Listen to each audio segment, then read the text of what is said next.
हरियाणा पंजाब के बीच पानी के विवाद के बाद अब केंद्र सरकार की ओर से बीबीएमबी में हरियाणा के एक अधिकारी की नियुक्ति जो है वो कर दी गई है। इससे पहले केंद्र सरकार की ओर से वहां सीएसएफ की भी तैनाती जो है वो करने के आदेश जो हैं वो जारी कर दिए गए हैं। अब फिलहाल हरियाणा में पानी की स्थिति क्या है, इस वक्त हमारे साथ बातचीत करने के लिए हरियाणा के जन स्वास्थ्य मंत्री रणबीर गंगवा जी मौजूद है। गंगवा साहब, अब हरियाणा के एक अधिकारी की नियुक्ति कर दी गई है। ओपोजिशन की ओर से भी सवाल उठाए जा रहे थे कि हरियाणा का कोई भी अधिकारी बीबीएमबी में नहीं है, तो इसलिए पैरवी जो है वो ठीक ढंग से नहीं हो सकी। अब देर रात केंद्र सरकार की ओर से एक नियुक्ति जो है वो जारी कर दी गई है।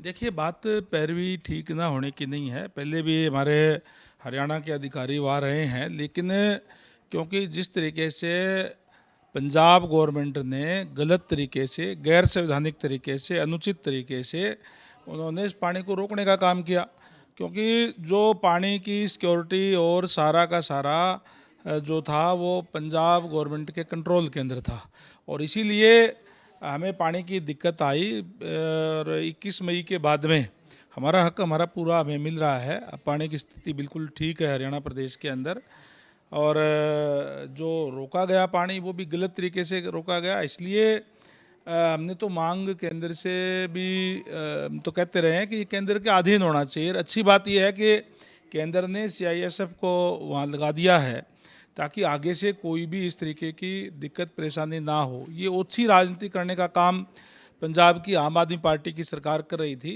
क्योंकि पानी की उपलब्धता के आधार पे बीबीएमबी बंटवारा करने का काम करता है कि इतना पानी पंजाब का है, इतना हरियाणा का है, इतना राजस्थान का है।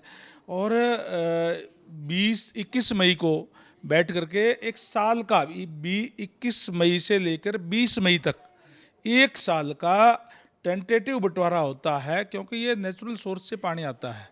और जिस समय समय पर बीबीएमबी बैठक करता है और बैठक में तय करता है कि आज पानी कितना उपलब्ध है और कितना पानी किस स्टेट को दिया जा सकता है, ये ऑलरेडी बंटवारा हुआ है। और पानी होने के बावजूद पानी उपलब्ध था। बीबीएमबी ने ये फैसला किया पानी की उपलब्धता के आधार पे कि 8,500 क्यूसिक पानी हरियाणा को दिया जा सकता है अप्रैल मई जून में, और उन्होंने उसको भी रोकने का काम किया। इसलिए हमें कई जगह पे पीने के पानी की भी दिक्कत आई। हमें राशनिंग करके पानी पहुंचाना पड़ा, हमें पंप से अपलिफ्ट करके पानी पहुंचाना पड़ा, ट्यूबवेलों का पानी पीने का जो है प्रदेश के लोगों के पास हमें पहुंचाना पड़ा। इस तरीके की व्यवस्था करनी पड़ी, जो कि गलत तरीके से पंजाब ने रोकने का काम किया था। अब जिस तरीके से बीबीएमबी में हरियाणा कैडर के अधिकारी की नियुक्ति हो चुकी है, तो कितना फायदा मिलेगा? क्या कुछ इससे जो है वो हरियाणा को फायदा मिलने वाला है? देखिए, बात फायदे नुकसान की नहीं, सवाल ये है कि हमें तो हमारा जो हक है वो चाहिए। अब जैसे हमारा हक है हमें अब मिल रहा है, 10,300 क्यूसिक की हमने डिमांड की थी, वो देना शुरू कर दिया, और हमारा बनता भी यही है।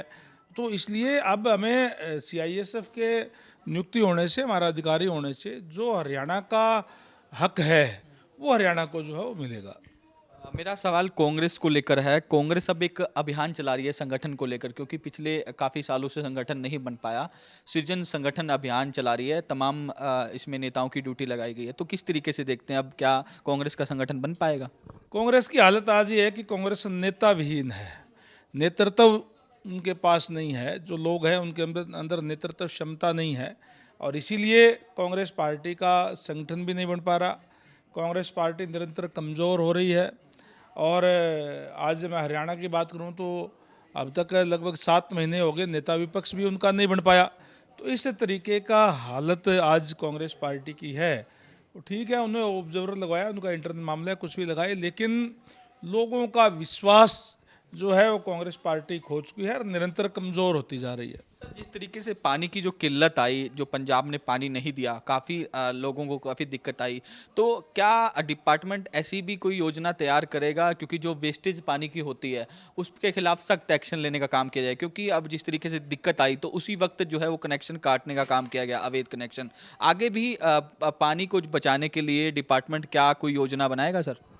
ये हमारी पहले से ही प्लान थी, केवल इसलिए नहीं कि काटे हमने कि भाई पानी की किल्लत आ गई। हम पहले ही कहते थे कि हम अवैध कनेक्शन भी काटेंगे। हम पायलट के तौर पर एक बारी मीटर लगाने की भी हमारी योजना है कि पानी के अंदर हम गाँव के अंदर भी पानी का मीटर हम लगाने का काम करें। आज जब भी हम कोई कमरे से बाहर निकलते हैं तो लाइट ऑफ कर देते हैं क्योंकि मीटर है वहाँ पे।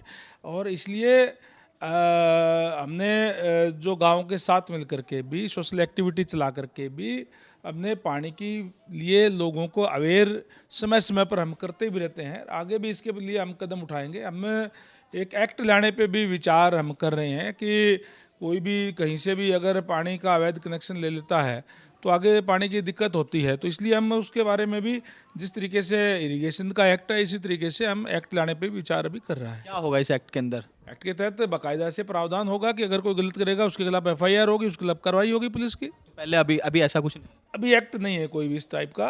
अभी हम इसलिए विचार कर रहे हैं कि हम माननीय सीएम साहब से बात करके एक्ट लाने का काम भी हम करेंगे। हिसार में एक रिंग रोड बनाने की बात की जा रही है, क्या ये रिंग रोड का प्रोजेक्ट है? कितना फायदा जो है इस रिंग रोड से मिलेगा? देखिए, माननीय सीएम साहब के साथ मैं भी गया था माननीय नितिन गडकरी जी से मिलने के लिए 3-4 महीने पहले, और उन्होंने उस टाइम हाँ कर दी थी रिंग रोड के लिए। अभी हमने इसका जो हिसार का चंडीगढ़ रोड से लेकर के और राजगढ़ रोड तक तो ऑलरेडी बना हुआ है आधा रिंग रोड। तो आधा रिंग रोड जो है राजगढ़ रोड से लेकर के और ये बरवाड़ा रोड तक हम इसको बनाने का काम करेंगे ताकि जाम से मुक्ति दिलाई जा सके। हिसार बड़ा शहर है।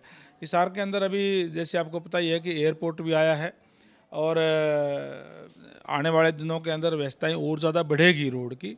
तो किसी को भी किसी भी साइड जाना हो तो रिंग रोड से जा सके, इसलिए इस तरीके का प्रपोजल है। अभी हमने NHAI से इसकी हमारी बातचीत चल रही है, प्रपोजल हम बना रहे हैं। जल्दी ही इसको सिरे चढ़वाने का काम हम करेंगे।